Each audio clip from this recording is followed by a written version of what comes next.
Good afternoon.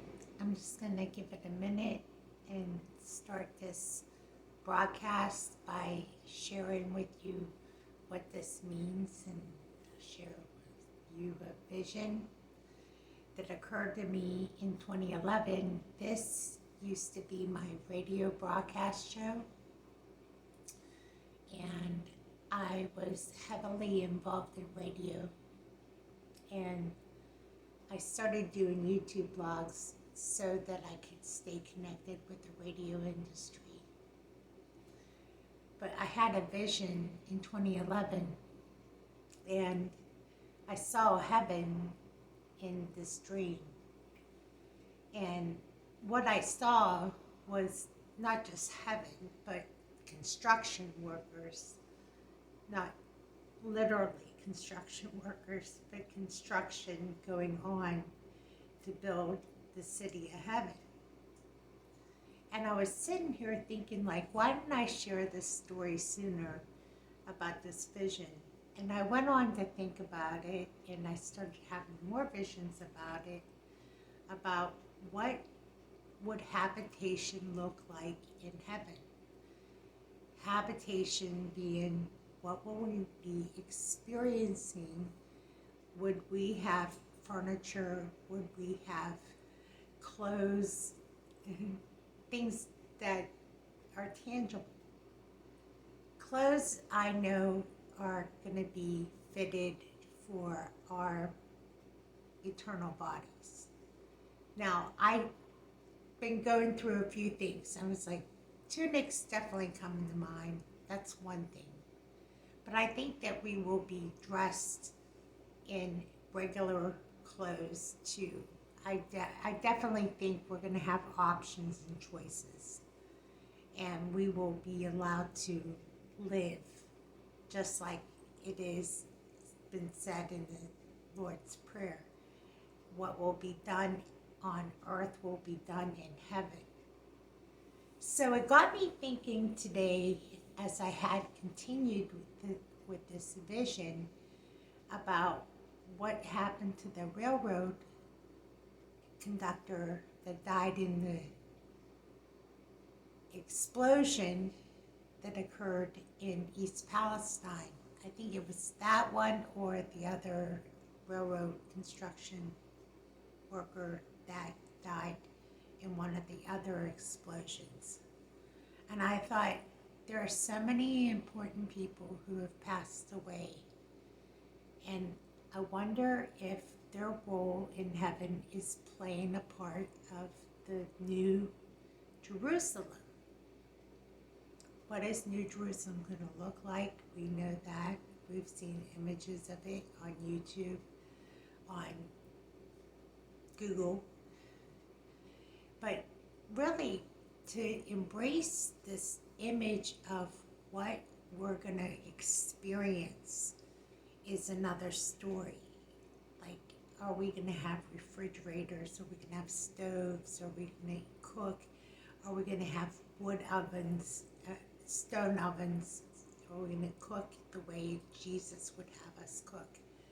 Like, are we going to go through a training process? How are we going to live in heaven? So I was just curious. This vision gave me this insight into what Jesus is going to do to show us how to live in heaven. And that was a really inspiring experience I had. I definitely think that we will have choices and options. A lot of the things that you see furniture-wise, we will be allowed to decorate. We will be allowed to clean and cook and do the things that we like domestically. We will make things with our hands. Lumber will be available for building.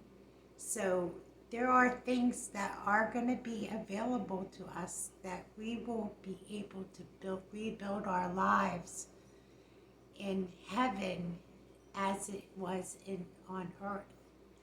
Now, that was the vision I had, and I thought I'd share it to you. I thought that was a joyous experience I had, and I thought like there was a lot of things that like I can't take it with me, of course, but it made me feel so good that we have a hope and a joy and a future with the Lord.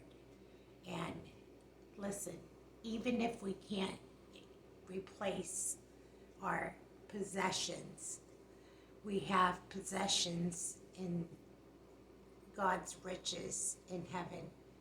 And we don't know what those are per se, but I will say this, it's going to be much better than you can think. And that vision I shared with you, I hope that you think along those lines, like whatever God has in store for us, it is going to be an exciting time. It will be like opening up your birthday gift. It'll be like this. There's like this. Here's some lumber. Build your own house. Or not really. Not because your own mansion is already built. But I'm just saying that there's things that you can do. You're going to tend to your own garden. You're going to do things with your hands. If you're a creator and you like to build things with your hands, God will allow you to do those things. He's going to do it with such grace and mercy. And I just want to just extend some hope from that vision that it was so exciting to see that. I created this. And the field report was just my exciting adventure away from my marriage. And it took me to travel to interview veterans, and I got to see and do things that I could not have done without really having the finances and the ability to do it. So I feel this is a precious memory for me, and I just had the vision when I was doing the field report. So I just want to share that intimate moment, how important that was for me. Okay, that's it for me. I'm going to sign off from here. Thank you for watching.